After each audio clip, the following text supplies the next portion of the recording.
My name is Andrew Adams, and this is Constellation.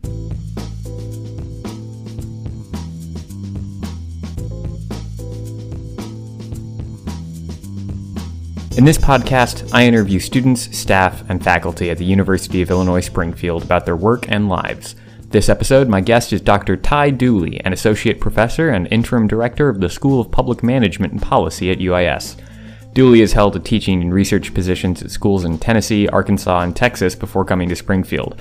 His research has spanned several areas of public policy, including youth development programs, Medicaid expansion, social equity, and most recently, policing. We talked about his most recent work.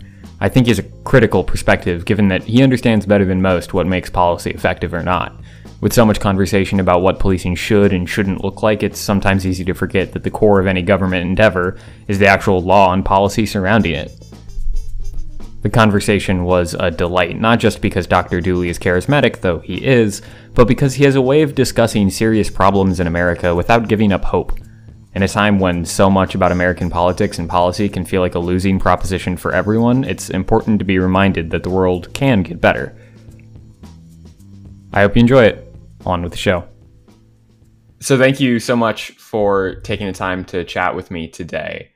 I wanted to start out by talking about your work on policing in particular. And particularly, I was caught by an article you published, I believe this summer, in Administrative Theory and Praxis about administrative rules and policing. Could you go over a little bit, what is administrative rules? How do they intersect with policing? And kind of what is that background of rules making beyond just the law? Fair enough. Well, first off, thank you for having me, and I appreciate the opportunity to go ahead and talk about this topic. And so I guess sort of background, I think, in terms of why I wrote this article. So you have to kind of go back a little bit, I think, to it started for the birth of my son in December of 2015, and that sort of kind of changes you, I think, a little bit, because you may have gone through some things in your own life, but you don't want to want those your own your son or your daughter or your children to go and experience the same things that you had, right? So that was one thing. Then, also there was something that sort of occurred, at church. There was, after the death of Philando Castile, and there have been some issues with policing for quite a while. Our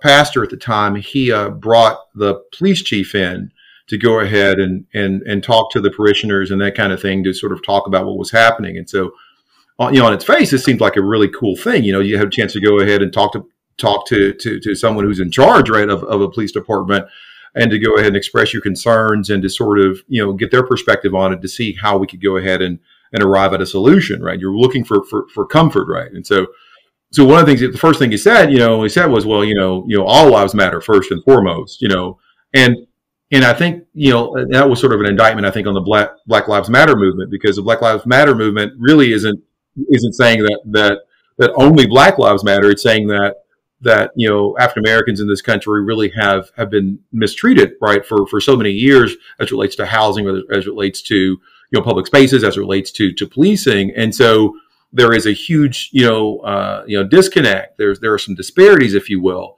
related to how African Americans are treated by police in this particular instance versus the broader population.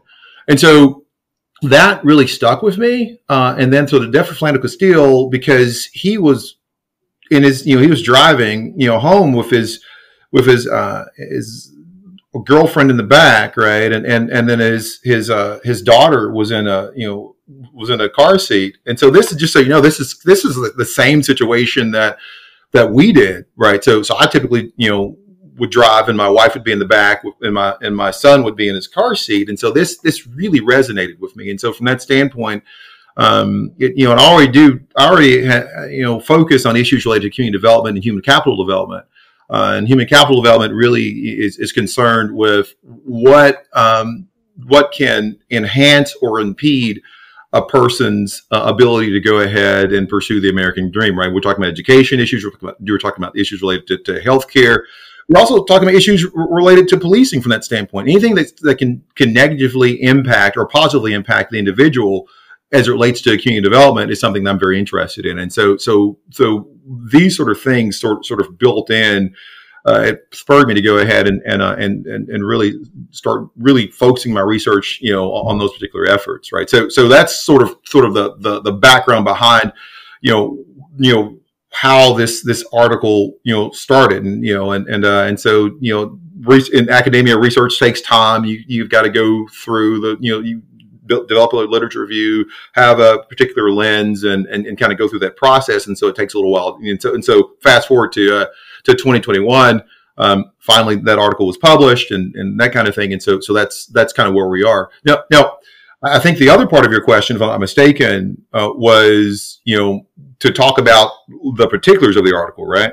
You have to forgive me. As an academic, I'll go around the barn, right, and then come back and then forget the original question. So I hope that I remembered, your question. Yeah, I feel like not everyone thinks about policing in terms of administrative rules. They often think about it in terms of laws passed by legislators, right? So what are those and how do they affect policing that people might see in their day-to-day lives, or if they ever have encounters with the police, how it might affect that? So here's the thing, we have the School of Public Management and Policy, and I'm the director, interim director of the school, and I've been, teaching in this arena since, I guess, 2004. And one of the things that we think about when we think about public administration, right, is the implementation sort of phase of the law. So long story short, you have a legislature at whatever level, or at the national level, or the state level, or the local level, right?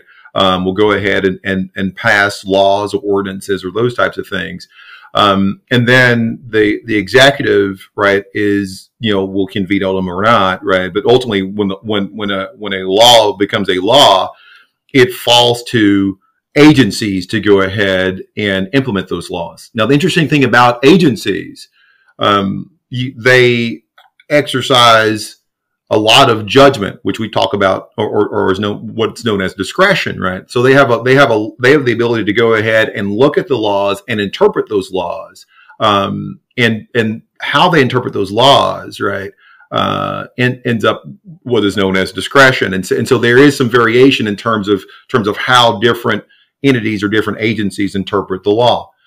So generally speaking, when we think we can see this, there is some variation. We can see this very, very, very easily when we talk about use of force policies. There are roughly about 20,000 police departments across the country, and different states have sort of broadly policies related to how and when law enforcement can utilize force. Now, these are broad sort of statutory language, but the particular agencies can promulgate regulations. They can create they can through their interpretation of the law, they can promulgate rules which determine their conduct, which control their conduct. And so there's a wide variation in terms of how these things sort of happen. And so when we think about administrative rules, then these are the codes of conduct that each individual police department, in this instance, right, uses to go ahead and govern their interaction with individual citizens, right? And so that is where sometimes there is a bit of an issue, right? So for me, I know a lot of times people will say, well, we need to go ahead and come together, or we need to go ahead and change people's hearts and that kind of thing. And the history on heart changing, is a little difficult, and unless we're talking about, from a religious perspective, if you're a Christian or a Muslim, from that standpoint, God, what I'm saying is God can change can change your perspective on it.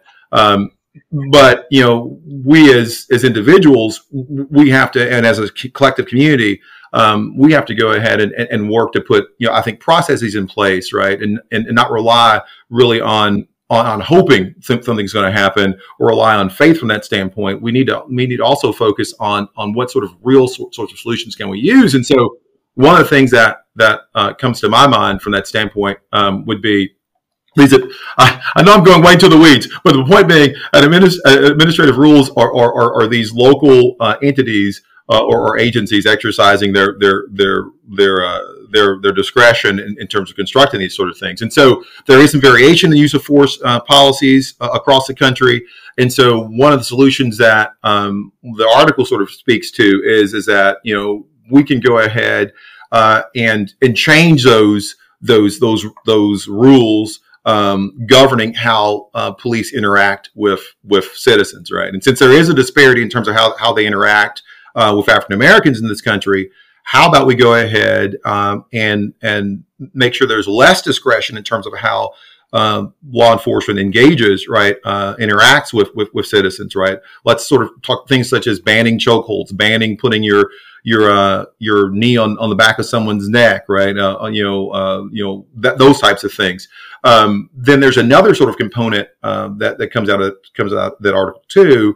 Would be a universal licensing standard for law enforcement. And, we have those things for firefighters, and we have those things for attorneys. We have those things for doctors. I guess I'm a little.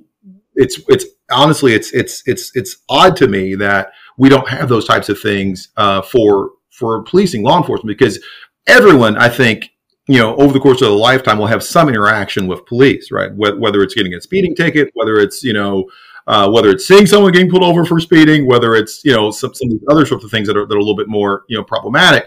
But so why not make sure that police are licensed with a basic sort of knowledge and skill set, and also physical fitness, and they have to go ahead and periodically maintain that license. Again, doctors, lawyers, firefighters, a whole host of different occupations have these standards. And so to me, it's I don't understand why policing doesn't necessarily have that from across the country. I think that would help. And then finally, the third component that the article kind of speaks to is creating a use of force database across the country, whether it's and not voluntary. There's a voluntary use of force database right now, that so you can report to the FBI database, that kind of thing, but it's voluntary. But a mandatory use of force database at the state level, and tie those use of force practices to funding decisions. And so that, I think, would go a long way in reducing the amount of disparities as it relates to interactions with law enforcement. I'm a little curious. You mentioned that there are disparities between use of force, for example, among different communities and among people within the same community on racial lines. Kind of, why do you think that is? And maybe this is a good chance to talk a little bit about critical race theory, since I know that's something that you brought up in the article and that you kind of, I don't want to say specialize in, but that you use on occasion. Those are great questions. So first and foremost, when we think about disparities in policing, as it relates to use of force, African Americans and people of color are twice as likely to have police use force on them as opposed to the broader population, even adjusting for income and location and those types of things. So that's one component of it. And so there are some statistically significant differences in terms of how force is applied, on these populations, right? So that's one thing. So the segue into critical race theory, which is kind of interesting. I know it's in the popular sort of polity right now, but critical race theory really, in and of itself, really is based on a couple of different sort of things that are factual. I mean, so critical race theory isn't, when people talk about the theory of gravity, for example, right? If you drop a pin, right, it's going to fall. It's going to fall. That's the theory of gravity. It's pretty straightforward. There are the number of underlying sort of things that sort of buttress this. And so when we think about critical race theory is basically it also flows from critical legal tradition and history that sort of arose in the late 60s and the 70s, and that's a whole other conversation. But critical race theory deals specifically based on this notion that our society was founded on racist principles, right? So I mean, and that in our society has had racist institutions from that standpoint. This is not, mind blowing, right? If one sort of look at the Constitution, right, we'll see that the founding fathers, in terms of how they viewed African Americans, right, we were 3/5 of a person. It was in the Constitution, right? We're 3/5 of a person. We didn't have any voting, rights. We didn't have any property rights. In fact, we were considered property from that standpoint, right? Slavery was quite common. And there are institutions that arose, right, from that in both the North and the South, right, to go ahead and maintain that racist, paradigm, right? So there were police were charged with enforcing this social order, right? There were regular people were deputized to go ahead and make sure that the races didn't mix, right, in the North. And then of course slavery was definitely something that was legal in the South, and that was enforced. And so then we sort of moved to the 13th, 14th, and 15th Amendments, right, to the Constitution, which gave de jure, theoretical rights to African American men, the right to not be a slave, and the right to go ahead and vote, right, and to have the protections that everyone else would have, right. But they really weren't realized, right, to the extent that they needed to be, and still aren't really today. But at least in the 60s and the 70s of the civil rights movement, right, more and more rights, right, were won for African Americans in this country from that standpoint. So critical race theory is basically, all it's saying is that the country is founded on racist principles, and that we are presently dealing with the artifacts of past racist practices. And whether we're talking about policing, whether we're talking about public spaces, whether we're talking about housing, we are dealing with those artifacts of past racist practices that were enshrined in the Constitution. And there were many laws that were promulgated designed to go that were racist and biased. And so that's all critical race theory is saying. It's saying what we intuitively already know, that our country, has been racist, but we're trying to do better. Where do we go from here? So you mentioned earlier a couple of, possible reforms to policing that might etch away at this history of racism and kind of shore up that system against our own worst impulses and our own history. But how do we get those done? How would that happen, either mechanically or even just socially? What kind of movement would be necessary for that kind of reform to happen? Well, the great thing about this country, and I know sometimes, again, in popular parlance, people sort of ascribe critical race theory to all sorts of things. It's a boogeyman, socialists want to undermine this country and those types of things. And actually, it really comes from a passion and a love of this country, right? We want ultimately, right, to realize the ideal of the promise of America, right? We hold these truths to be evident, right? That all men are created equal, endowed with their creator, with all these sorts of things. And so from that standpoint, then how do we get there? So we get there really through shining a light on injustice. When we think about the issues related to justice, and justice ultimately, is synonymous with fairness, right? How are different groups treated differently, right? And so then you have to ask the question, why those groups treated differently, and have there been past practices, right, where certain individuals or groups, right, have had some issues, right, have had some problems, and so along those lines, if that's the case, if certain groups haven't gotten their piece of the American dream or their pie, then why is that, right? And so how can we correct that so that everyone has that opportunity? And so in terms of the solutions, there's not a simple answer because it's a complicated, interconnected, question or problem. It's, and we call them wicked problems in public administration, right, or public sector management, in that they don't have easy solutions. We've been living with them for years, right, for generations, and so it's going to take us a while to go ahead and move right in a positive direction, right. So we want to make sure that the bent, I like to quote people, but and Dr. King, talked about that the bent of this country should bend toward justice, right? And so we want to make sure that we're bending toward fairness. We're not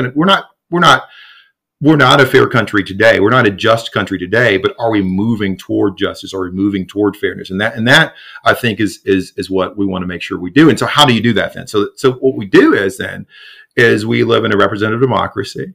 And then what we have to do is we have to lobby. We have to agitate. I think John Lewis, who passed, recently, was saying that we got to get into a little bit of good trouble, right? So we have to go ahead and we see a wrong, when we see an injustice, we can't just keep it to ourselves. We have to go ahead and speak out. We have to go ahead and act. And I know that for some, it's like, oh, there are so many problems, right? The problems are so huge, and I'm just one person, but one person can make a difference. One person can go ahead and impact their own, community and even a small one. Incremental change is still change. And so I would say agitate, speak out against wrong when the wrong actually occurs, right? And then support organizations and groups that are advocating for change. I think those are the three sort of components that one can do, right, to build a better America and ultimately to build a better world. I'd love to talk to you more about this idea of agitation because, last summer we saw the largest series of protests in modern history, right? And they were overwhelmingly peaceful. I read a recent analysis that found they were more peaceful than the civil rights movement, which, looking back is often called nonviolent. And yet those were still characterized quite harshly by folks with opposing viewpoints to those out in the streets. So with this idea that agitation and getting into good trouble is one of the ways forward, but we've seen that people bristle at that concept and it makes the kind of all lives matter crowd kind of even more entrenched in their beliefs. So what do we do about that? How do we get over that hump, or is that a natural step in the agitory process? It's a natural step in the agitory process. You really answered the question. I mean, so quite frankly, during the civil rights movement, right, when people were actually in the civil rights movement, I can tell you that as far as widespread support, it was not there initially, right? So in fact, there were those that were opposed, right, to that civil rights movement in the 40s, the 50s, and the 60s, right? They were opposed to that, and they were a vocal, opponent of the civil rights movement. So this is pretty consistent with social movements in general. What I would say is, there are always organizations and individuals who benefit from the existing status quo, no matter what it is, right? They benefit from the existing status quo, and change is considered a threat to them, right? So you're always going to have pushback from that standpoint. So you can't sort of judge what you're doing based on the level or the amount of pushback that you're going to receive. What you have to judge what you're doing is are you making, the world a better place for the most people?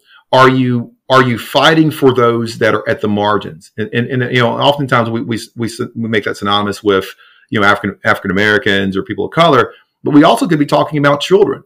We could also be talking about the elderly. We also be talking about, rural communities versus urban communities, right? Rural communities don't receive, an equitable share of resources that are allocated by the state or the national level. So when we think about, women, we're talking about women as well. Women, get paid, roughly about 80 cents compared to what a man makes. for the same job with the same education. And so when we think about, this notion of agitation, and we think about these movements and working toward a more just society, right? We have to judge ourselves, I think, based on, are we doing something to benefit these marginalized populations? Are we doing something to go ahead and advance the cause of justice? If we're doing that, then of course we're going to have opposition, but you have to keep moving forward. Mm-hmm. I'd like to kind of switch gears a little bit. I believe back in May, you wrote a blog post describing an incident where you visited a bank, and it ultimately resulted in the police being called. First off, I'm sorry that happened. That sounds like a terrible visit to the bank. It wasn't. It wasn't how I would have wanted it to go. I'll tell you that. You called it a teachable moment, and you used it as a chance to talk about what public in the phrase public space actually means. Could you just get into that a bit, and kind of break down what is a public space? So public spaces, right? You can think of those things as sort of community spaces, and there are some variation in terms of how public spaces are defined. But typically, when we think about public spaces are where we interact with one another, where we, not your private spaces such as your home, right? That kind of thing, or your work in terms of where you work, or your church. That's not necessarily public. In some instances can be considered public, but for the most part, it's not.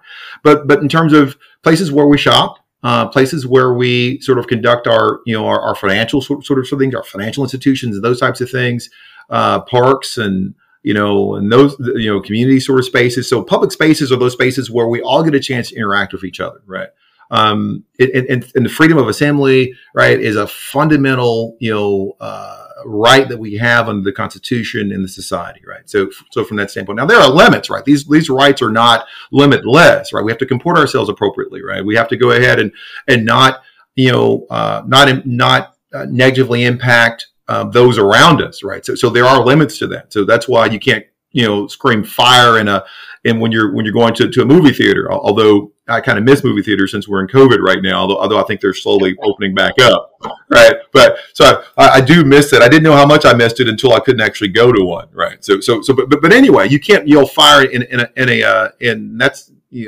movie theater. So that's one of those sorts of situations. So you have to comport yourselves appropriately, right? And so these public spaces are not equally accessible, right, for people of color, and that's what the literature basically says, right? And unfortunately, I got a real world example of that earlier this year. And so I guess to kind of go into it just a little bit, we were having, which I'm from the South originally, just so you know, and we were having our basement remodeled, right, completed. We have our basement finished, right? So we hadn't had, which is new to me. I didn't know anything about basement, so we got some contractors to come out, and they were doing work on the basement. And contractors like cash. I mean, you can give them a check or credit card, but they don't like that, so they wanted cash, and I had no problem with that. So I drove to the bank. This is during the height of the pandemic, really before the vaccines were widely being distributed, that kind of thing. And so I went to the drive-through. I needed to get, I think it was like $3,000 or something along those lines. But the bank had a limit for the drive-through of $2,000, right? And so that was a bank's policy. I had to actually go in to do that. And so I had more than enough money in the bank. I had all my identification. They have these cameras everywhere. They see that I am actually me, but they want me to come in anyway. Which for me, I'm a bit of a hypochondriac, so I think I really didn't want to go in the bank and be around folks and and all that. This is before I actually was able to get the vaccine. But anyway, long story short, I go in, and I asked the teller, why did I have to come in? And she said, it's a policy. And it's like, okay, as an academic, if there's a policy, typically it's written down, right? So if there's a policy or a rule or regulation, it's sort of like, well, let me see it. So it's a pretty straightforward thing. It's like, okay, well, can I see the policy then? And she was like, she wouldn't let me see the policy. She's like, well, it's just a policy and that's kind of how it is. I'm like, well, I need to actually see it in writing. And she wasn't helpful. I wasn't angry, but I told her though that I'd probably, if you can't show me the policy, then I'm probably going to, and I don't really want to be here. This is not a customer service sort of thing to me. This is bad customer service. I may probably move my money elsewhere. Right. And so, she said, she couldn't help me from that standpoint. I went ahead and I asked to speak with a supervisor, hoping that the supervisor may have greater access to these policies or whatever. The supervisor comes over, I explain the situation to her, and then she kind of comes back, and says that, well, I don't know you. Okay, so wait a second. So if you knew me, would that mean you would have? Then I would actually be able to go ahead and do these transactions. I could have gotten my $3,000, through the drive-through, and that would have been great if you would have known me. So it seemed to me then maybe your policy, you didn't show it to me, right? And you're pushing back on this. And I told her, I was like, well, maybe this policy only applies to me. So perhaps then could I see the policy now? I asked to see it again, and I told her, it's like, I'm really probably going to take my money out of this financial institution.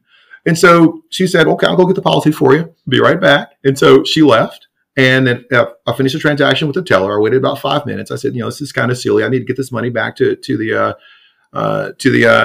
contractors. And so as I went to leave the bank, there was a bank president. I found out later there was a bank president. There's a bank president with the police. And I'm thinking, like, you called the police on me for asking about a policy?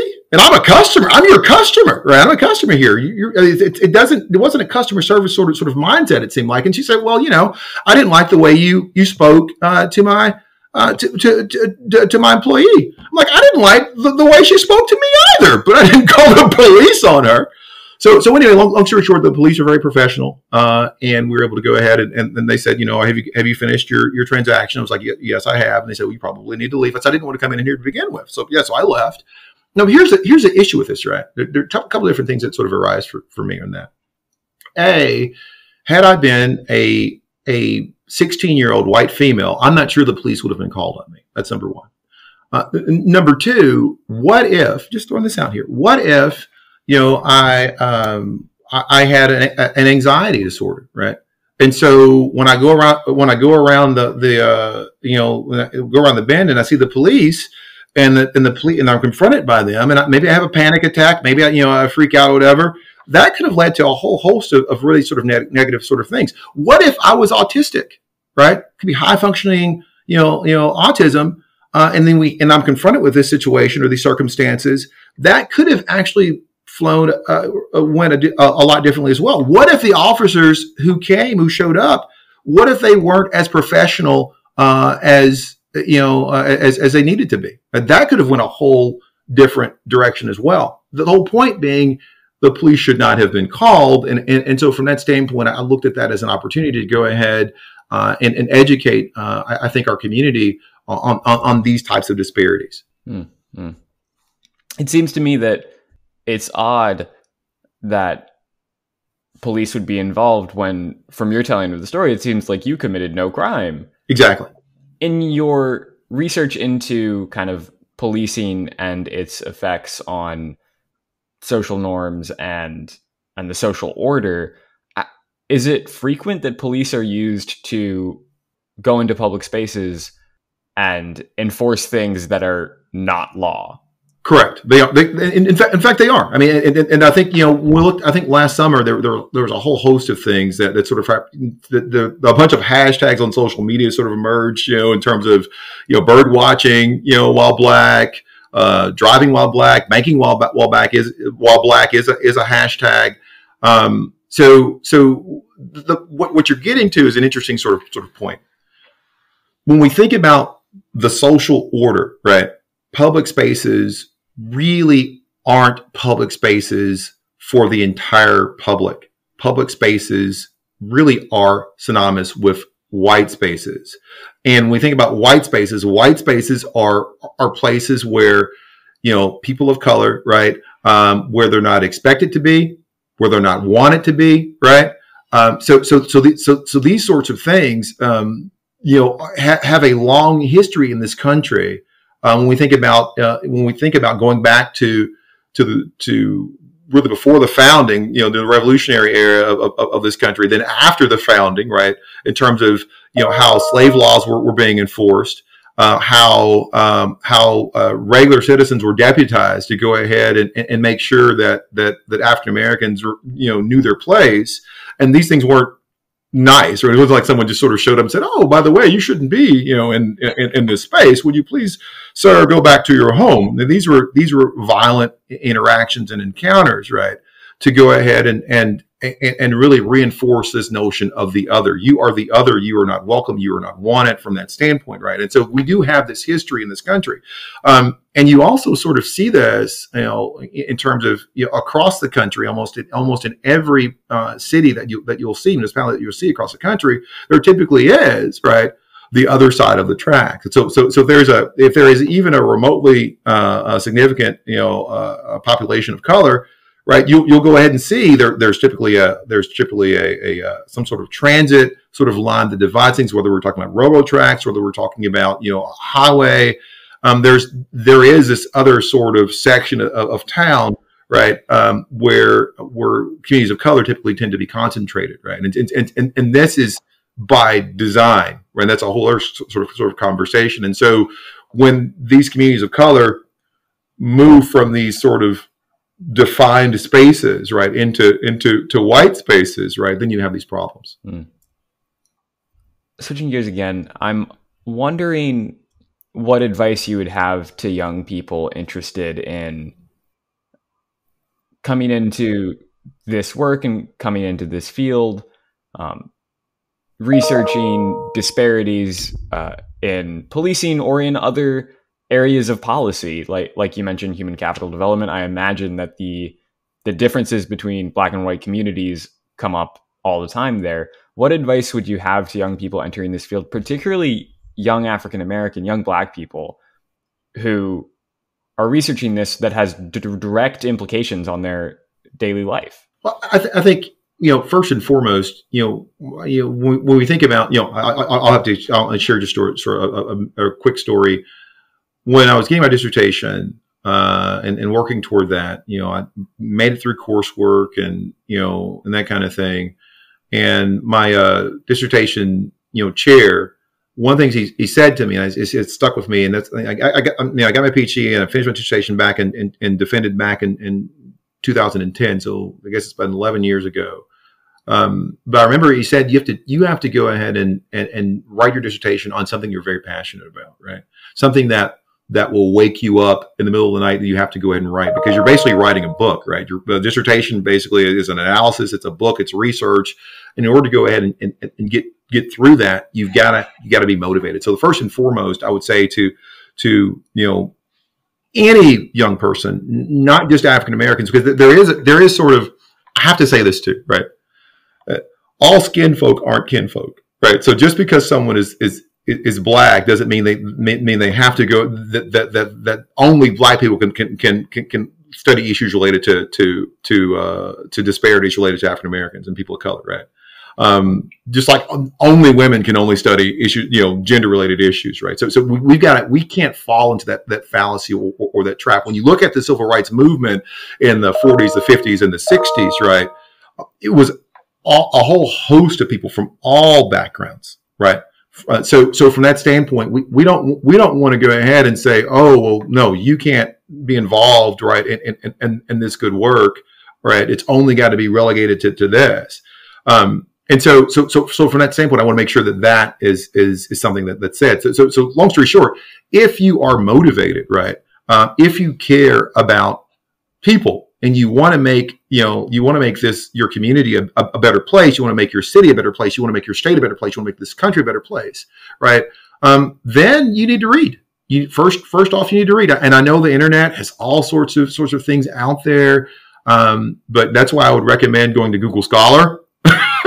It's www, scholar.google.com. So because those are typically white papers and peer-reviewed journal articles. So I would go there and type in something on Google Scholar and then start listening to and looking at and reading and digesting these sorts of things. I would say get involved with organizations that have a similar sort of social justice component, right? Get involved with organizations along those lines, organize, get with like-minded people, right? And also you need to also have a thick skin, because there are going to be some defeats early on. There's going to be some criticism and some pushback, right? But as long as you're motivated by it, again, that's where it starts with that motivation. As long as you have a passion for helping people, a passion for bending or moving our society and our country toward justice, then I think that you're going to be well served by pursuing this work. Well, thank you so much. I think that's as good of a place as any to wrap up. Thank you again so much for taking some time to chat and for having such insight on these topics. Well, thank you for having me, and I really appreciate the opportunity to go ahead and speak with you today.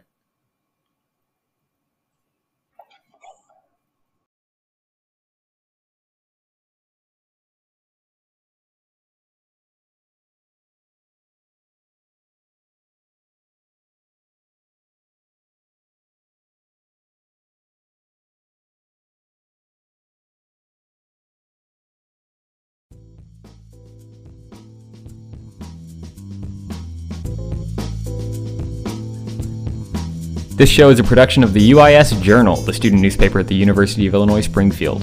The show is hosted by me, Andrew Adams, production oversight by Jacob Friedman and Kaisha Johnson, advice and supervision by Scott Feingold, music by Kevin MacLeod. The Journal is editorially independent. For questions about the show or suggestions for future guests, email journal@uis.edu. The show can be found wherever you find your podcasts. Thanks for listening, and remember, question everything.